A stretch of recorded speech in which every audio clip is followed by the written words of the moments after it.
Hi friends, என் அன்பு நண்பர்களே, ஒரு அன்பான ஒரு செய்தி உங்கள்கிட்ட சொல்லட்டுமா?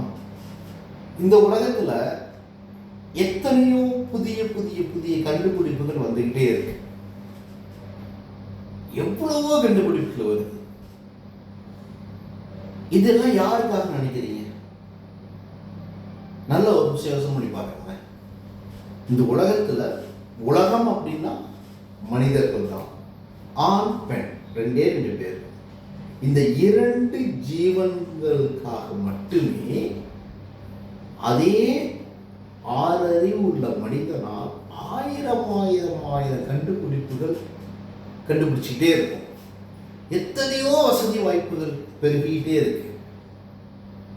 ஆனா நம்மில் சிலர் ஏதோ ஒரு இடத்துல பிறந்தோம், அங்கேயே படித்தோம், அங்கேயே திருமணமானோம், அங்கேயே வாழ்ந்துட்டு அதே ஊர்லேயே நம்முடைய இறுதி காலத்தையும் முடிச்சிடறோம்.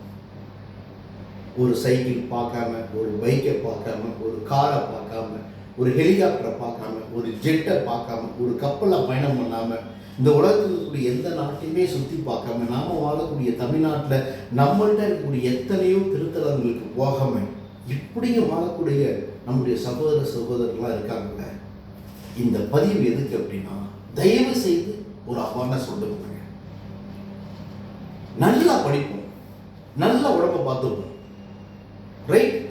இந்த உலகத்தில் கிடைக்கக்கூடிய எல்லா ஆப்பர்ச்சுனிட்டியும் பயன்படுத்தி நமக்கு தேவையான விரும்பக்கூடிய வருமானத்தை நம்ம சம்பாதிப்போம். இந்த உலகத்தில் மனிதனுக்காக உருவாகிட்டே இருக்கக்கூடிய எல்லா படைப்புகளையும் இறைவன் எந்த அளவுக்கு நமக்கு ஆயுள் கொடுத்திருக்காரோ அந்த அளவுக்கு அனைத்தையும் அனுபவிக்க வேண்டும், உணர வேண்டும் என்ற உணர்வு உங்களுக்குள் வந்துவிட்டால் இந்த சனத்தை கூட நீங்கள் விரயம் செய்ய மாட்டீர்கள். ஏன்? உலகம் நமக்காக, இறைவன் நமக்காக. பார்க்கக்கூடிய உங்கள் ஒவ்வொருவருக்குள்ளும் அந்த இறைவனையே காண முடியும் என்றால், இந்த உலகத்தில் உங்களுக்காக படைக்கப்பட்ட இந்த உலகத்தின் அத்தனை படைப்புகளையும் ஏன் உங்களால் அனுபவிக்க முடியாது? சிந்தனைக்கு ஒரு செய்தி. அன்புடன் உங்கள் விஜய்.